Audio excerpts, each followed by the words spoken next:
먼저 이 시간에도 열심히 환자를 돌보고 있는 병원 노동자들에게 감사의 인사를 드립니다. 코로나19 대응과 관련하여 대한민국의 방역 체계는 모범 사례로 손꼽히며 칭찬을 받고 있습니다. 하지만 병원에서 근무하고 있는 노동자들은 신체적, 정신적 피로도가 누적되고 있습니다. 병원 노동자가 안전하게 일을 할 수 있어야 앞으로 있을 2차 대유행에 대응할 수 있을 것입니다. 정부에서는 코로나19 방역의 가장 최전선에 있는 병원 노동자의 안전한 근무 환경을 제공해야 합니다. 병원 노동자의 안전만큼이나 현실에 지금 중요한 것은 공공의료 확대 강화입니다. 코로나19가 확산되면서 많은 공공의료를 담당하고 있는 병원들이 주축이 되어 확진자를 치료하고 있습니다. 우리나라의 전체 병상의 비율을 확인해 보면 민간 의료가 90%, 공공의료가 10% 정도밖에 되지 않습니다. 하지만 코로나19 확진자 4명 중 3명을 지금 공공의료에서 담당하고 있습니다.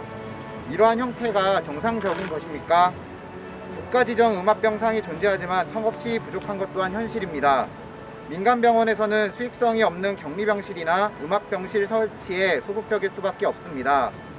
환자의 치명률이 올라감에도 불구하고 서울 지역을 보더라도 이제 대형병원이라는 빅5에서 서울대학교 병원을 제외하고서는 코로나19 확진자의 치료를 거의 하고 있지 않습니다. 의료는 상품이 아닙니다. 돈벌이 수단이 아닙니다. 병원은 환자를 얼마나 진료했고 그로 인한 수익이 얼마나 났는지를 이런 것을 평가하는 곳이 아닙니다. 의료 공공성에 대해 초점을 맞춰야 합니다. 코로나19로 인해 민간병원이 갖고 있는 한계가 분명히 드러났다고 생각합니다. 공공병원을 확대하고 공공성을 강화하여 코로나19 2차 대유행과 앞으로 다가올 감염병에 대한 대책을 마련해야 합니다. 정부에서는 진행 중인 추경안에 대해 당장 필요한 공공의료 확대에 대한 의지가 전혀 보이지 않습니다. 공공병원의 중요함을 이번 코로나19로 알게 되었다. 의료진이 얼마나 고생하고 있는지 알게 되었다라는 말뿐입니다. 제가 근무하고 있는 제주대학교 병원을 보면 코로나19 이후 감염병에 대처하기 위해 감염병이 없을 때는 일반 병상처럼 운영을 하다가 감염병이 발생되었을 경우 이제 그 감염병을 위한 치료 병상으로 전환 운영하기 위하여 병원 증축을 예정해 있습니다. 제주대학교 병원은 교육부 소속으로 교육부에서 그 증축하는 비용에 대해서 25%를 이제 부담을 하고 나머지 75%를 병원이 해결해야 하는 상황입니다.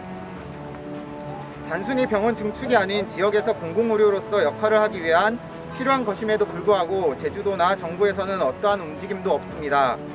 공공의료, 국민건강권을 훼손시킬 수 있는 제주영리병원 관련해서 이야기하면 개설 허가를 취소시켰지만 현재 녹지그룹에서 그 개설 취소에 대한 소송을 걸어 진행 중입니다. 지역 공공의료 확대에 대한 의지와 노력이 있다면 녹지병원을 도나 정부가 매입하여 공공의료를 할 수 있는 병원으로 전환하여 운영을 해야 합니다. 이번 코로나19 발생 이후 공공의료를 담당하는 병원에게 책임은 주고 있지만 지원은 턱없이 부족한 게 현실입니다. 반드시 2차 대유행은 올 것입니다. 무엇이 중요한지를 파악하고 지금이라도 당장 움직여야 합니다. 코로나19라는 바이러스는 우리를 기다려주지 않습니다. 모든 것을 떠나 국민의 안전이 국민의 생명이 우선입니다.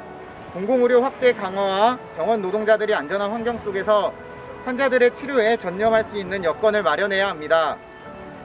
공공병원 설립하라! 청와대로 찾아간 간호사들이었습니다.